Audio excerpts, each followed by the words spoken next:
एक बार की बात है, एक बहुत बड़ी आर्ट गैलरी ने कॉन्टेस्ट डिक्लेयर किया। उसमें उन्होंने अनाउंस किया कि जो भी पेंटर पीस को डिपिक्ट करने वाली वर्ल्ड की सबसे अच्छी पेंटिंग बनाएगा उसको $10 मिलियन का इनाम मिलेगा। यह बात पूरी दुनिया में फैल गई और पूरी दुनिया से हजारों पेंटर्स ने अपनी अपनी पेंटिंग भेजी उस कॉन्टेस्ट में पार्टिसिपेट करने के लिए। उन हजारों पेंटिंग्स में से जो इस कॉन्टेस्ट के जजेस थे उन्होंने फाइनली 100 पेंटिंग्स को शॉर्टलिस्ट किया और उन 100 पेंटिंग्स की एक एग्जीबिशन लगाई। उस एग्जीबिशन में इन सारे पेंटर्स को तो इनवाइट किया ही किया, साथ ही साथ मीडिया वाले भी बैठे हुए थे और मीडिया वालों के साथ हजारों लोगों की भीड़ भी जमा थी। क्योंकि प्राइज अमाउंट इतना बड़ा था तो सबका इंटरेस्ट था ये जानने में कि कौन जीतेगा, कि वो पेंटिंग कैसी होगी और कौन वो पेंटर होगा जिसको इतना बड़ा अमाउंट मिलेगा। फाइनली वो दिन आ ही गया। वहां पर सारी ही पेंटिंग्स देखने लायक थी और एक से बढ़कर एक थी। उसमें से कुछ पेंटिंग्स थी जहां पर सबसे ज्यादा भीड़ थी। जैसे एक पेंटिंग थी जहां पर एक बिल्कुल साफ पानी की नदी बह रही थी, जिसके पीछे कुछ पहाड़ थे, उसके ऊपर बर्फ जमी हुई थी और पीछे से सनराइज हो रहा था। एक और पेंटिंग थी जहां पर पेंटर ने पीस को डिपिक्ट किया था फुल मून नाइट के थ्रू, यानी कि एक बिल्कुल पीसफुल लेक थी जिसका पानी बिल्कुल स्टिल था, इतना स्टिल कि उसके अंदर आप रिफ्लेक्शन देख सकते थे आसपास में जो भी कुछ था उसका, बिल्कुल एक मिरर की तरह। और बिल्कुल डार्क आसमान में कुछ तारे चमक रहे थे और एक चांद चमक रहा था। उसके अलावा एक पेंटिंग थी जिसमें बिल्कुल सफेद बादल थे, नीला आसमान था और बिल्कुल हरी हरी घास थी। यानी कि सारी ही पेंटिंग्स ऐसी जिसको देख करके ही मन शांत हो जाए। तो कॉन्टेस्ट बहुत ही टफ था क्योंकि सारी पेंटिंग्स एक से बढ़कर एक थी। तो जजेस के लिए शॉर्टलिस्ट करना कि कौन सी पेंटिंग बेस्ट है, that was very very difficult. लेकिन वो मोमेंट आ ही गया जब जजेस ने अपना माइंड मेकअप कर लिया और एक पेंटिंग को इन सारी पेंटिंग्स में से सिलेक्ट कर लिया और उस पेंटिंग को एक बड़े से कर्टेन के पीछे रख दिया। सामने वो सारे पेंटर्स बैठे हुए थे, मीडिया वाले थे और हजारों लोगों की भीड़ थी। सबकी क्यूरियोसिटी बढ़ती चली जा रही थी क्योंकि अमाउंट बहुत बड़ा था। लेकिन जैसे ही वो पर्दा हटा और सामने से सबने उस पेंटिंग को देखा तो सब हैरान रह गए। सब एक दूसरे की शक्ल देखने लगे।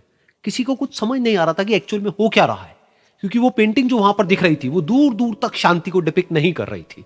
तो सबको लगा कि शायद उस आर्ट गैलरी से कोई गलती हुई है या जजेस से कोई गलती हुई है और किसी गलत पेंटिंग को वहां पे रख दिया है। तो कुछ पेंटर्स एक साथ गए, जाकर के उस आर्ट गैलरी के ओनर से मिले और जाकर के उससे पूछा कि क्या ये कोई गलती है, गलती से कहीं कोई गलत पेंटिंग तो आपने वहां पे नहीं रख दी है। तो आर्ट गैलरी वाला थोड़ा सा मुस्कुराया और बोला, नहीं, ये पेंटिंग बिल्कुल ठीक है। जजेस ने इसी पेंटिंग को सिलेक्ट किया है और यही पेंटिंग आज की विनर है। सारे पेंटर्स ये जवाब सुन करके गुस्से से भर गए और सबने मिल करके रिवोल्ट कर दिया। और ये देख करके सारे मीडिया वाले अपनी अपनी जगह से खड़े हुए और भागते हुए गए उस आर्ट गैलरी के ओनर के पास में और अपने अपने माइक्स उनके मुंह के आगे कर दिए। तो अगेन वो आर्ट गैलरी का जो ओनर था वो हल्का सा मुस्कुराया और उसने कहा कि मुझे कुछ बोलने से पहले एक बार इस पेंटिंग को आप लोग ध्यान से देखिए, थोड़ा पास से देखिए, शायद आपको कुछ ऐसा नजर आए जो दूर से नजर नहीं आ रहा है। क्योंकि आप सबने एक चीज तो देख ली कि इस पेंटिंग में आंधी है, तूफान है, चारों तरफ सब कुछ तहस नहस हो रहा है, आसमान में बिजली कड़क रही है, काले बादल है, ये सब तो आपने देख लिया। लेकिन एक चीज नहीं देखी कि इस पेंटिंग में एक घर भी है। उस घर में एक छोटी सी खिड़की है जहां पर एक आदमी खड़ा हुआ है। ध्यान से जाकर के देखिए, वो जो आदमी खड़ा हुआ है और बाहर देख रहा है उस घर से, उसके चेहरे पर कोई डर नहीं है बल्कि एक हल्की सी मुस्कान है, एक ठहराव है, एक सुकून है। और यही है शांति का असली मतलब।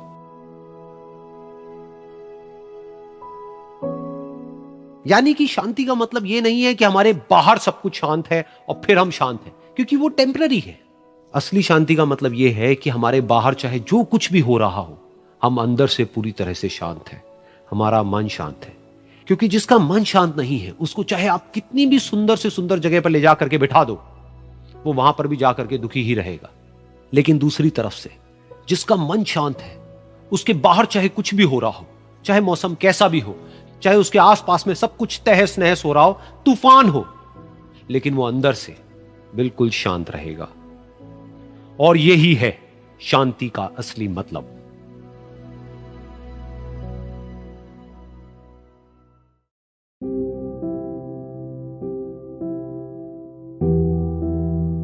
एक बार की बात है, एक छोटे से गांव में एक आदमी रहता था।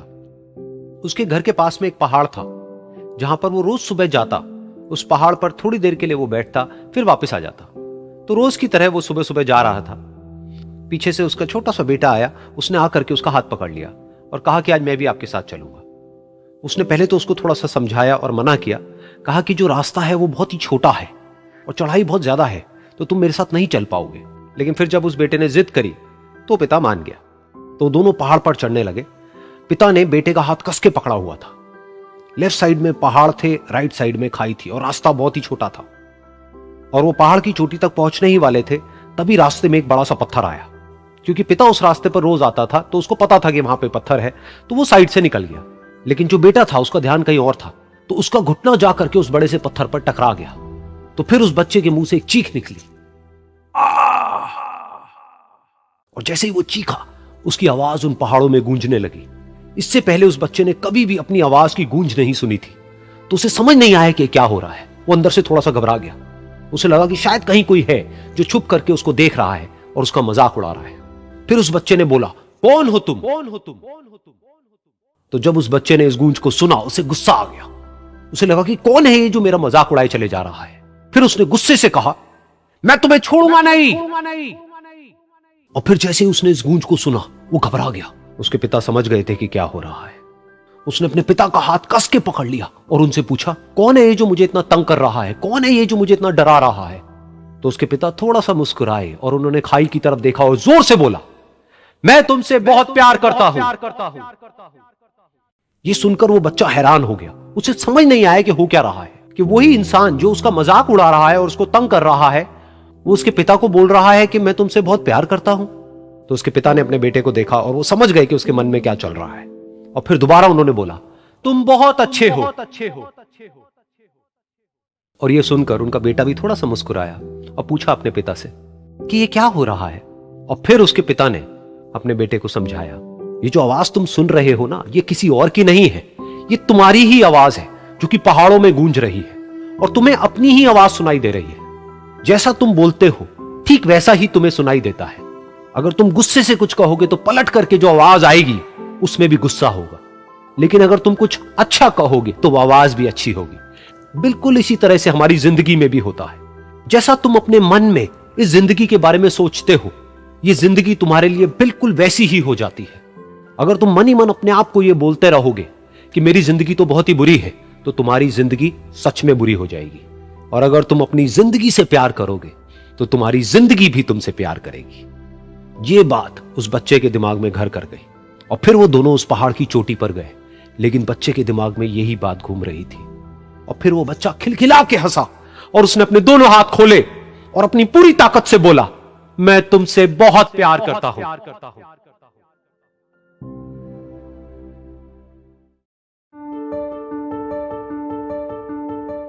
एक बार की बात है, एक बहुत बड़ा नेता एक साधु के छोटे से आश्रम में गया, क्योंकि उसने बहुत सुना था उस साधु के बारे में और उसके मन में आया कि मैं एक बार जाकर के देखता हूं कि लोग इतनी तारीफ क्यों करते हैं उसकी।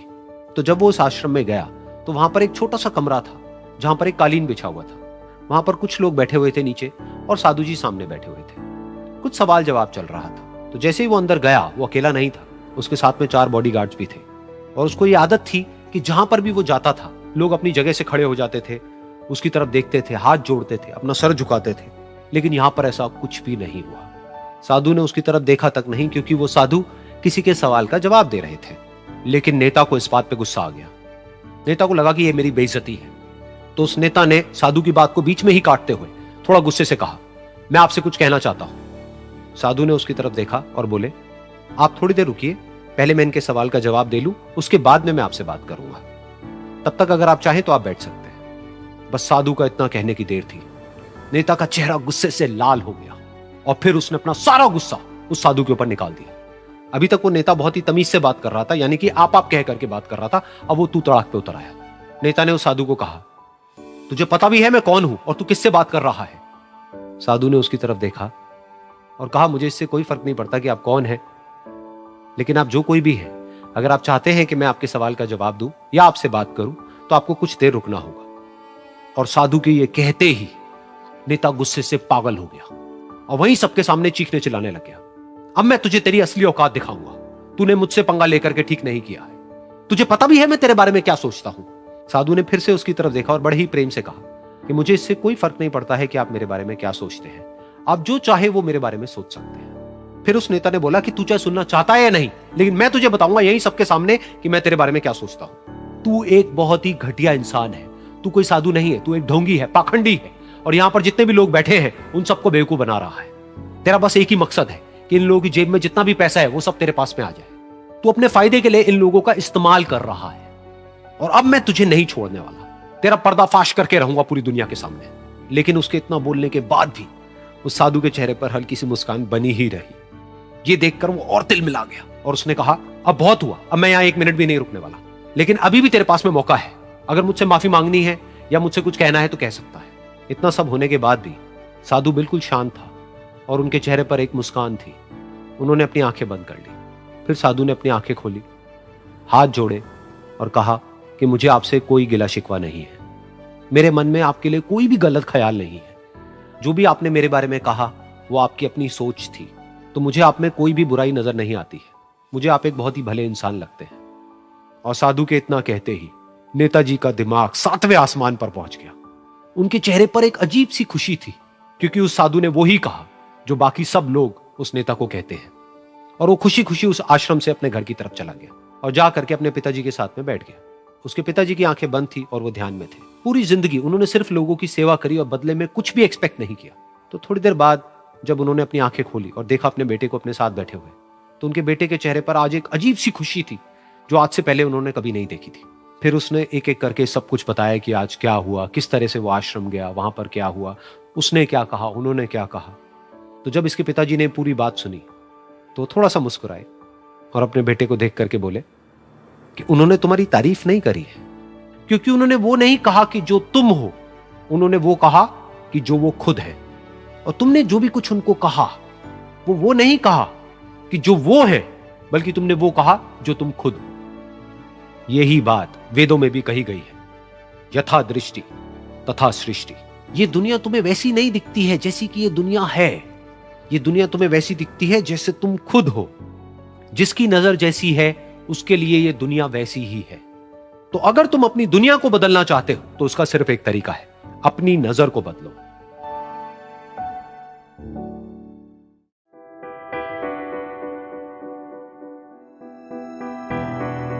ये कहानी है एक छोटी सी बच्ची की जिसको बहुत गुस्सा आता था, बात बात पे गुस्सा आता था। और जब उसको गुस्सा आता था तो वो ये नहीं देखती थी कि उसके सामने कौन है, और जो उसके मन में आता था वो सब बोल देती थी।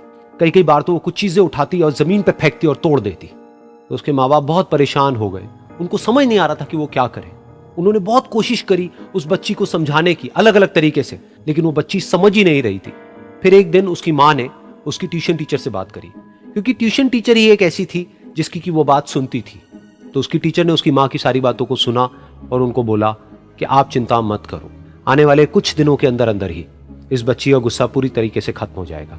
उसकी माँ को समझ नहीं आया, लेकिन फिर भी उन्होंने कहा कि कोशिश करने में क्या जाता है। फिर उस दिन रोज की तरह जब वो टीचर आई और वो क्लास शुरू होने वाली थी, तो उसकी टीचर ने उस बच्ची से कहा कि आज हम पढ़ाई नहीं करेंगे, आज हम एक गेम खेलेंगे। तो बच्ची ये सुन करके बहुत खुश हो गई। फिर टीचर उस बच्ची के साथ में उस घर के पीछे एक दीवार के पास में जाकर के खड़ी हो गई और उस टीचर ने उस बच्ची को कहा कि गेम ये है कि अब जब भी तुम्हें गुस्सा आए, तुम्हें कील लेनी है और यहां पर आकर के इस दीवार में गाड़ देनी है, थोड़ी सी, जितनी हो सके। फिर उस बच्ची ने टीचर से पूछा, लेकिन इससे क्या होगा? तो टीचर ने कहा कि जब ये गेम खत्म हो जाएगी तो तुम्हें एंड में एक प्राइज मिलेगा। फिर उस बच्ची ने बिल्कुल वैसा ही किया जैसे कि उस टीचर ने कहा था, यानी कि अब उसको जब भी गुस्सा आता तो वो जाती और जा करके एक कील उस दीवार में गाड़ देती। तो जैसा कि उस लड़की को बहुत गुस्सा आता था, तो पहले ही दिन वहां पर 10 से ज्यादा कीलें गड़ गई। लेकिन उन कीलों को गाड़ने के लिए उसको बार बार पीछे जाना पड़ता और जा करके उस कील को गाड़ना पड़ता। तो उसके दिमाग में आया कि जितनी मेहनत मैं लगाती हूं उस कील को गाड़ने में, उससे कम मेहनत में मैं अपने गुस्से को कंट्रोल कर सकती हूं। अगले दिन 8 कीलें गड़ी, उसके अगले दिन 6, फिर 4, फिर 3, फिर 2, फिर 1। फिर एक ऐसा भी दिन आया जब एक भी बार उसको गुस्सा नहीं आया और एक भी कील उस दीवार में नहीं गड़ी। और वो बच्ची बहुत खुश हो गई। खुशी खुशी वो अपनी टीचर के पास में गई और जाकर के उनको बताया कि देखो मैम, आज मैंने एक भी कील उस दीवार में नहीं गाड़ी है, क्योंकि मेरे को एक बार भी गुस्सा नहीं आया है। तो मैम ने उसको थोड़ी सी शाबाशी दी और मैम उसके साथ में उस दीवार के सामने जाकर के खड़ी हो गई। अब मैम ने उस बच्ची को कहा कि गेम अभी खत्म नहीं हुई है, अब तुम्हें क्या करना है कि जिस भी दिन तुमको बिल्कुल भी गुस्सा नहीं आता है, उस दिन के एंड में तुम एक कील को इस दीवार से निकाल दोगी। तो बच्ची ने वैसा ही किया, लेकिन क्योंकि कीलें बहुत ज्यादा थी तो 1 महीने से भी ज्यादा टाइम लग गया उन सारी कीलों को बाहर निकलने में।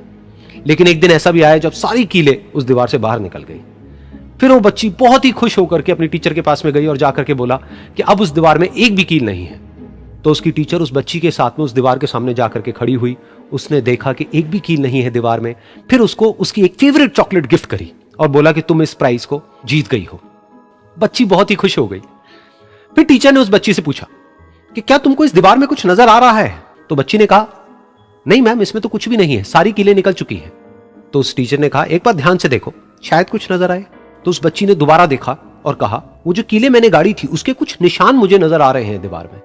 जब बच्ची ने ये देख लिया, फिर उसकी मैम ने उस बच्ची को कहा जैसे तुमने इस दीवार में कील गाड़ी और अब तुम उस कील को तो निकाल सकती हो लेकिन उसके निशान को नहीं मिटा सकती, ठीक इसी तरह से होता है जब तुम गुस्सा करती हो। जब तुम गुस्सा करती हो अपने माँ बाप पे या किसी पे भी, तो उनके दिल पर चोट लगती है, उनको दर्द होता है और वहां पर एक निशान रह जाता है। उस निशान को तुम चाह करके भी हटा नहीं सकती, फिर चाहे तुम उनसे जितना मर्जी माफी मांग लो। ये सुनकर बच्ची को अपनी गलती का एहसास हुआ और वो रोने लगी और वो भागती हुई गई और अपनी माँ के पास में जाकर के उनसे गले लग गई और अपनी माँ को बोली कि मम्मा मैं आज के बाद कभी गुस्सा नहीं करूंगी, मुझे समझ आ गया है मैंने क्या गलती करी। और उस दिन के बाद उस बच्ची ने कभी गुस्सा नहीं किया।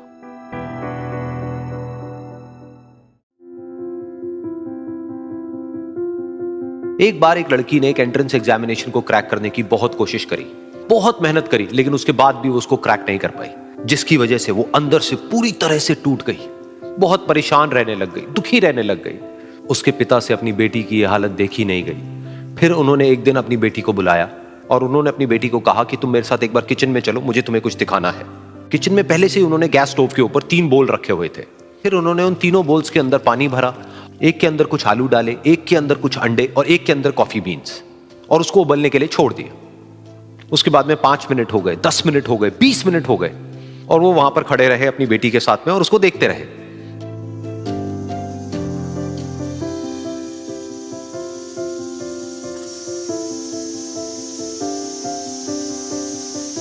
तो बेटी अंदर से थोड़ी सी इरिटेट होने लग गई, कहती है क्या कर रहे हो आप?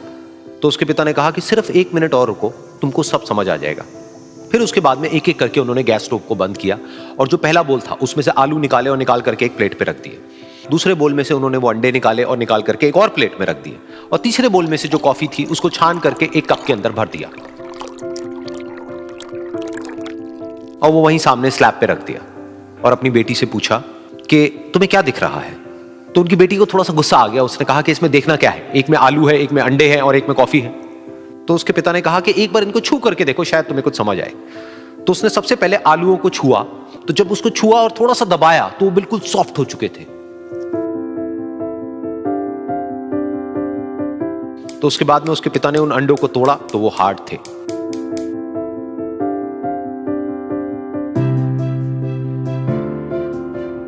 और फिर उसके पिता ने वो कॉफी वाला कप उठाया और अपनी बेटी को कहा कि एक बार इसको सूंघ करके देखो।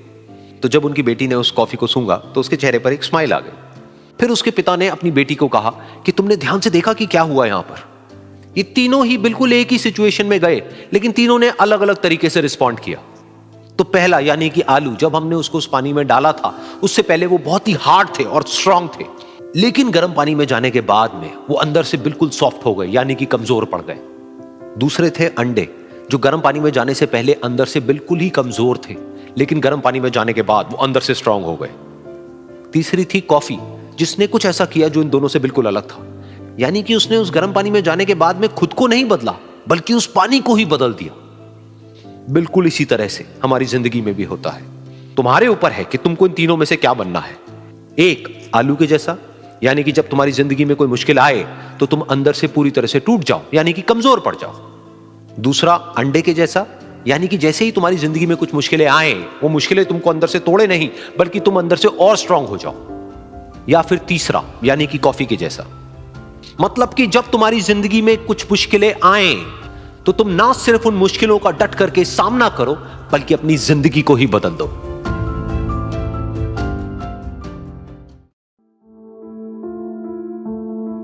ये कहानी है 2 दोस्तों की जो कि एक छोटे से गांव में रहते थे।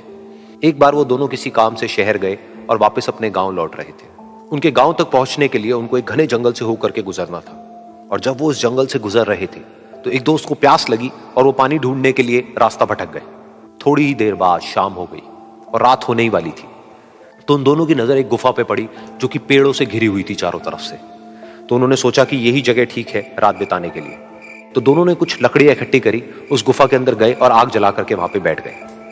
रात का वक्त था, गुफा के अंदर आग जल रही थी, बाहर बिल्कुल अंधेरा था और कुछ जानवरों की आवाजें आ रही थी। तो उन दोनों में से जो एक दोस्त था वो अंदर ही अंदर डरने लगा, क्योंकि उसने भूत प्रेतों की बहुत कहानियां सुनी थी कि रात के वक्त जंगल में कुछ भयानक आत्माएं भटकती हैं और अगर उनको कोई ऐसा भटका हुआ आदमी मिल जाए तो उसको नहीं छोड़ती।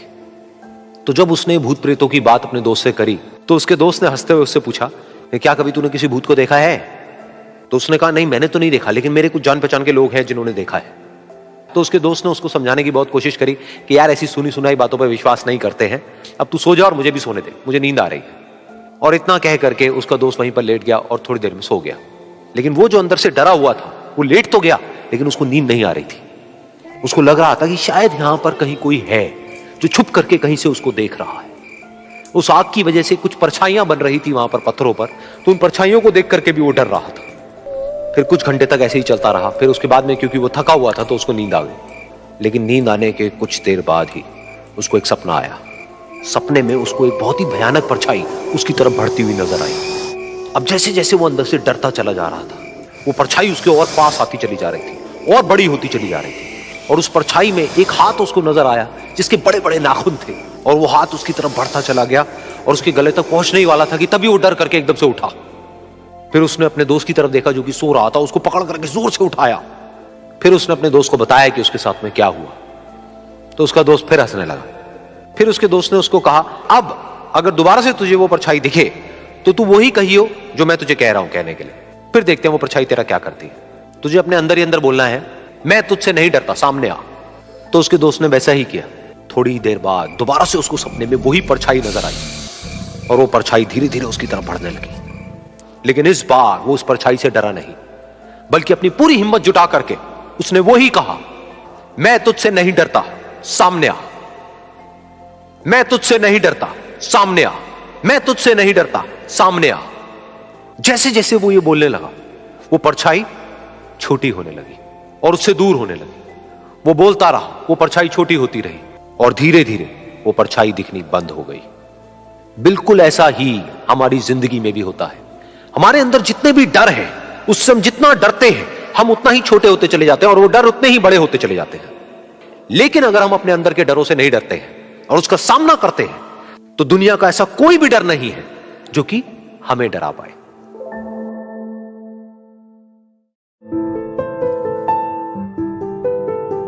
एक बार की बात है, कुछ साइंटिस्ट ने मिलकर के एक बहुत ही इंटरेस्टिंग एक्सपेरिमेंट किया। उन्होंने क्या किया कि एक बहुत बड़ा सा पिंजरा लिया, उसके अंदर 5 बंदरों को रख दिया और वहां पर एक सीढ़ी लगा दी। उस सीढ़ी के टॉप पर कुछ केले रख दिए। फिर उन साइंटिस्ट ने क्या किया कि जैसे ही कोई भी बंदर उस सीढ़ी पर चढ़ता केलों तक पहुंचने के लिए, तो ऊपर से ठंडे पानी की बारिश करने लग जाते। तो जैसे ही वो ठंडा पानी गिरता उस बंदर के ऊपर जो कि सीढ़ी पर चढ़ रहा था, वो फटाफट से नीचे आता तो पानी बंद हो जाता। फिर दोबारा से कोई और बंदर उस सीढ़ी पर चढ़ता उन केलों तक पहुंचने के लिए, दोबारा से यही होता। दोबारा से ऊपर से ठंडे पानी की बारिश होती, वो बंदर जैसे ही नीचे आता दोबारा से बारिश बंद हो जाती। तो बंदरों ने इसका मतलब यह निकाला कि जैसे ही कोई भी सीढ़ी पर चढ़ता है तो ऊपर से ठंडा पानी गिरता है। फिर उसके बाद में जैसे ही कोई भी बंदर उस सीढ़ी पर चढ़ने की कोशिश भी करता तो बाकी के बंदर सब इकट्ठे होकर के उसको पकड़ते, उसको मारते, उसको पीटते और उसको नीचे गिरा देते। फिर दोबारा कोई कोशिश करता, दोबारा उसके साथ भी ऐसा ही होता। फिर उन साइंटिस्ट ने क्या किया कि उन 5 बंदरों में से एक बंदर को उस पिंजरे में से निकाला और उसकी जगह एक नए बंदर को उस पिंजरे के अंदर डाल दिया।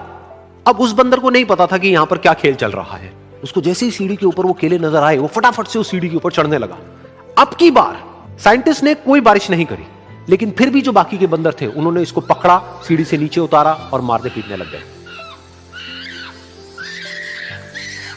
इस बंदर को समझ नहीं आया कि मेरे को क्यों मारा जा रहा है, तो उसने दोबारा कोशिश करी। जैसे उसने दोबारा कोशिश करी, दोबारा से उन 4 बंदरों ने वही किया। तो अब इस नए बंदर के दिमाग में क्या बैठ गया कि सीढ़ी पर चढ़ना मना है, अगर सीढ़ी पर चढ़ते हैं तो मार पड़ती है।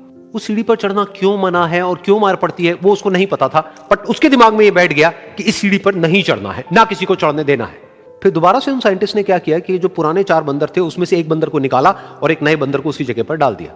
अब इस नए बंदर ने भी वही किया जो इससे पहले वाले ने किया था, यानी कि वो भागता हुआ गया, उस सीढ़ी के ऊपर चढ़ने की कोशिश करी, उन केलों तक पहुंचने की कोशिश करी। बाकी 4 इकट्ठे हो गए और उन्होंने उसको मारा पीटा, सीढ़ी से नीचे गिरा दिया। उसको कुछ समझ नहीं आया, उसने दोबारा कोशिश करी, दोबारा उसके साथ यही हुआ।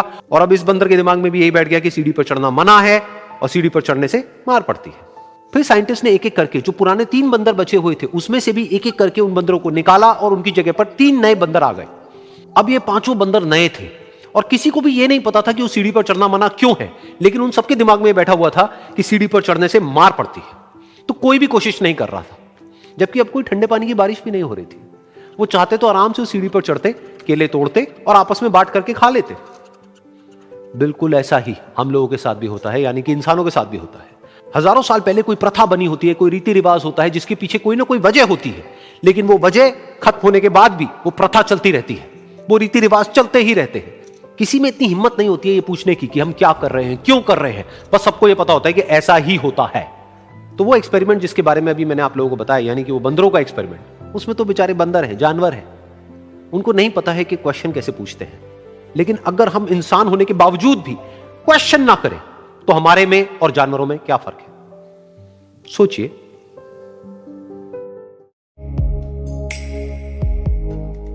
एक छोटा सा गांव था, वहां पर एक आदमी पहाड़ पर पत्थर तोड़ने का काम करता था।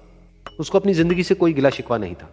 पूरा दिन वो काम करता, मेहनत करता, दिन के एंड में जो थोड़ा बहुत पैसा मिलता वो जा करके अपने परिवार के साथ में थोड़ा सा टाइम स्पेंड करता और चैन से सो जाता। तो एक दिन रोज की तरह वो अपना काम खत्म करके अपने घर की तरफ जा रहा था, तो रास्ते में चलते चलते उसके मन में ख्याल आया कि ये भी कोई जिंदगी है कि सुबह से शाम तक मैं पत्थर तोड़ने का काम करता हूं और एंड में मेरे को थोड़े से पैसे मिलते हैं, जिसमें मुश्किल से मेरा और मेरे परिवार का गुजारा हो पाता है। काश कुछ ऐसा हो जाए कि कहीं से मुझे कोई ऐसी शक्ति मिल जाए कि जो भी मैं चाहता हूं वो सच हो जाए। वो अपने घर पर गया, उसने खाना खाया, लेकिन उसका ध्यान खाने की तरफ नहीं था, उसके दिमाग में यही ख्याल चल रहा था। उसके बाद में वो यही सोचते सोचते सो गया। फिर नींद आने के कुछ देर बाद उसको एक सपना आया। सपने में उसने देखा कि रोज की तरह वो अपना काम खत्म करके अपने घर लौट रहा था। रास्ते में उसने एक बहुत ही बड़ा घर देखा और उसके मन में आया कि काश ये घर मेरा होता और मैं इसका मालिक होता। और उसके ये सोचते ही वो उस घर का मालिक बन गया। उसको यकीन ही नहीं हो रहा था कि जो उसने सोचा वो बन चुका है। लेकिन उसकी खुशी ज्यादा देर नहीं टिक पाई, क्योंकि उसको एकदम से एक शोर सुनाई दिया। उसने अपने घर के बाहर देखा कि एक बहुत बड़ी रैली निकल रही है, जिसमें बीचों बीच एक पॉलिटिशियन है जो ऐसे ऐसे हाथ हिला रहा है। और वहां पर जितने भी लोग खड़े थे सब उसके नाम के नारे लगा रहे थे, उसके आगे हाथ जोड़ करके खड़े थे, सब उसको देखने के लिए तड़प रहे थे। तब उसको यह एहसास हुआ कि मैं कितना छोटा हूं उसके आगे। और फिर उसके अंदर से एक ख्याल उठा कि काश मैं ये पॉलिटिशियन होता और मेरे पास भी इतनी ही पावर होती जितनी कि इसके पास में है। बस उसका इतना सा सोचने की देर थी, वो पॉलिटिशियन बन गया। उसकी खुशी का ठिकाना नहीं था, क्योंकि उसके आसपास में हजारों लोगों की भीड़ थी और सब उसको देखने के लिए तरस रहे थे, तड़प रहे थे। लेकिन उसकी ये खुशी भी ज्यादा देर नहीं टिक पाई। धूप बहुत ही तेज थी और उस पॉलिटिशियन को आदत नहीं थी इतनी गर्मी में रहने की। तो उस धूप की वजह से उसको चक्कर आ गए और वो बेहोश होकर के गिर गया। फिर उसको एहसास हुआ कि ये पॉलिटिशियन सबसे ताकतवर नहीं है, ये जो सूरज है ये सबसे ताकतवर है। और उसके मन में आया कि काश मैं ये सूरज बन जाऊं तो मेरे आगे कोई नहीं टिक पाएगा। और उसका इतना सा सोचने की देर थी और वो सूरज बन गया। और वो खुशी से पागल हो गया, क्योंकि पूरी दुनिया को वो ही रोशन कर रहा था और पूरी दुनिया में ऐसा कोई नहीं था जो कि उसकी रोशनी को रोक सके। लेकिन उसकी ये खुशी भी ज्यादा देर टिक नहीं पाई, क्योंकि कुछ ही देर बाद आसमान में कुछ काले बादल आए जिन्होंने कि उस सूरज की रोशनी को रोक दिया। फिर उसको यह एहसास हुआ कि इस दुनिया में ऐसा भी कोई है जिसमें दम है उसकी रोशनी को रोकने का। और उसके मन में एक ख्याल उठा कि काश मैं वो बादल बन जाऊं। और वो बादल बन गया और आसमान में उड़ने लगा। उसको ऐसा लगा कि मैं आसमान में उड़ रहा हूं और अब मैं जहां चाहे वहां जा सकता हूं। लेकिन कुछ देर बाद वहां पर एक बहुत तेज हवा का झोंका आया जो कि उन बादलों को उड़ा करके ले गया।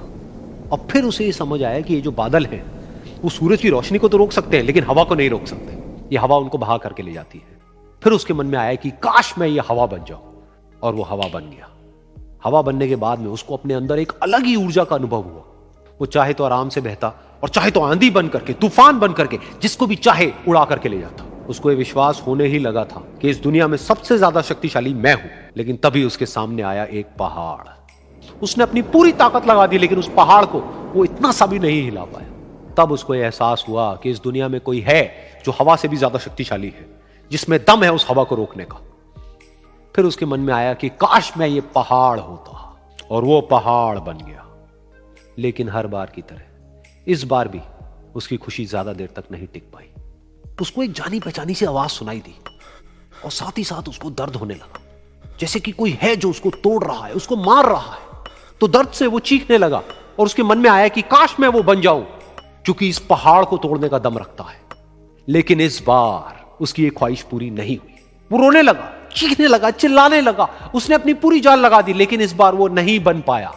उसका दर्द बढ़ता ही चला जा रहा था और दर्द की वजह से एकदम से उसकी नींद खुली और सामने शीशा था। उसने शीशे में देखा और उसको समझ आया कि सपने में मैं वो क्यों नहीं बन पा रहा था जो मैं बनना चाहता था, क्योंकि असलियत में मैं वो ही हूं।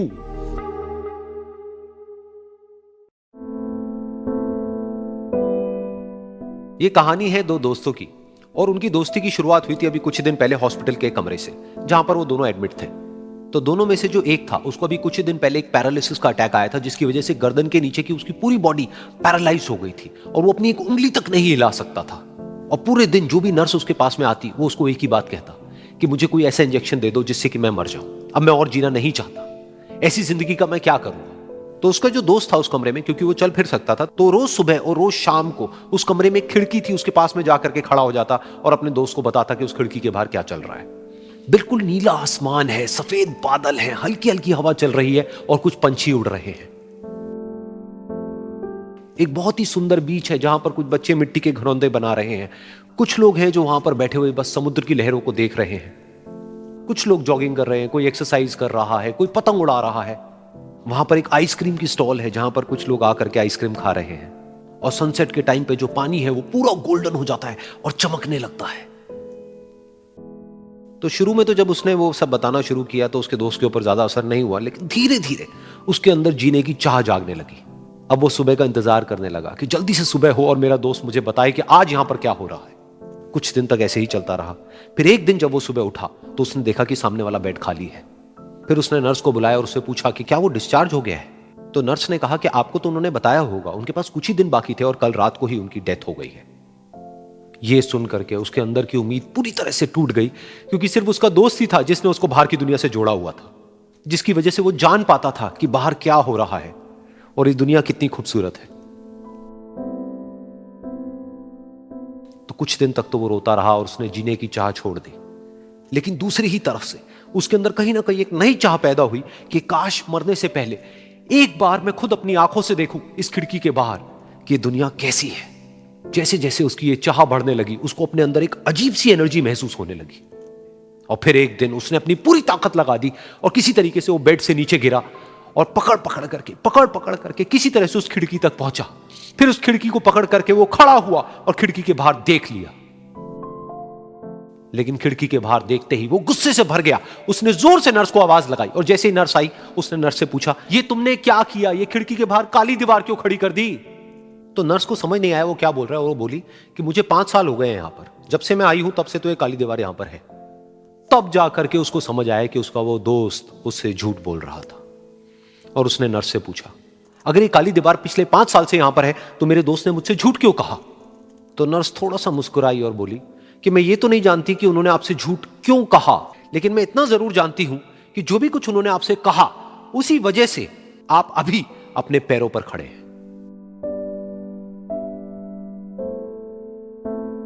तो इस कहानी से हमको यह सीखने को मिलता है कि जो हमारे शब्द हैं, जो हमारे वर्ड्स हैं, जो हम अपने मुंह से बाहर निकालते हैं, उसमें इतनी पावर है जिसकी कोई हद नहीं है। वो किसी आदमी को गिरा भी सकते हैं और उसको उठा भी सकते हैं। तो अब आपके ऊपर है कि आप अपनी इस पावर को यूज करते हो या मिस यूज करते हो।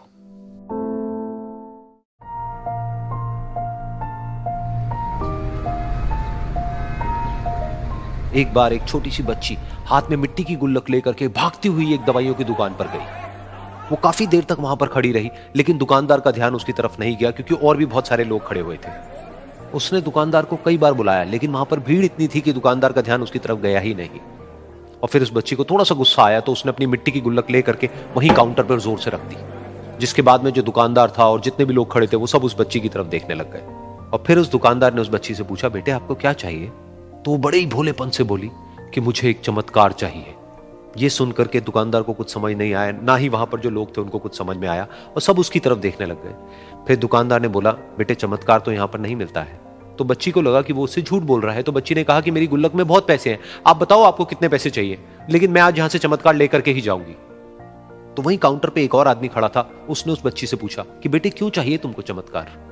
तब उस बच्ची ने अपनी कहानी बताई कि अभी कुछ दिन पहले मेरे भाई के सर में बहुत तेज दर्द हुआ तो मेरे पापा मम्मी उसको हॉस्पिटल ले गए। उसके बाद कई दिन तक मेरा भाई घर नहीं आया। तो मैंने कई बार अपने पापा से पूछा, लेकिन उन्होंने मुझे कुछ नहीं बताया। उन्होंने बार बार यही कहा कि वो आ जाएगा, वो कल आ जाएगा, वो कल आ जाएगा, लेकिन वो आ ही नहीं रहा था। तो मैंने देखा कि मम्मी रो रही है और पापा मम्मी को कह रहे थे कि उसकी दवाइयों के लिए और उसके इलाज के लिए जितने पैसे चाहिए उतने मेरे पास में नहीं है, अब उसको कोई चमत्कार ही बचा सकता है।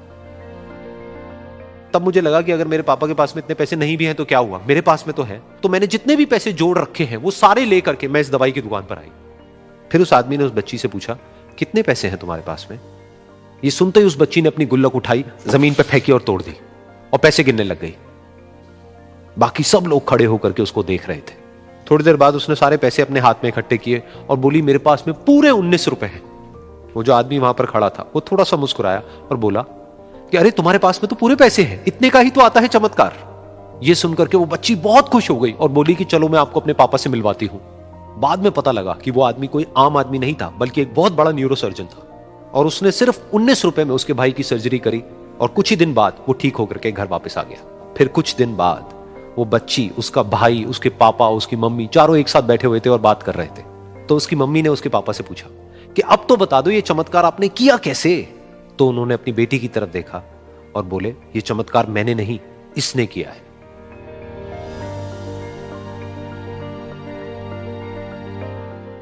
तो यहां पर एक बहुत बड़ी बात है जो हम उस छोटी सी बच्ची से सीख सकते हैं कि जिंदगी में कभी कभी ऐसा होता है कि हमको कोई रास्ता नजर नहीं आ रहा होता है और हम लोग हिम्मत हार जाते हैं। तब हमारे अंदर एक बच्चा होता है जो कोशिश करने से कभी भी पीछे नहीं हटता है।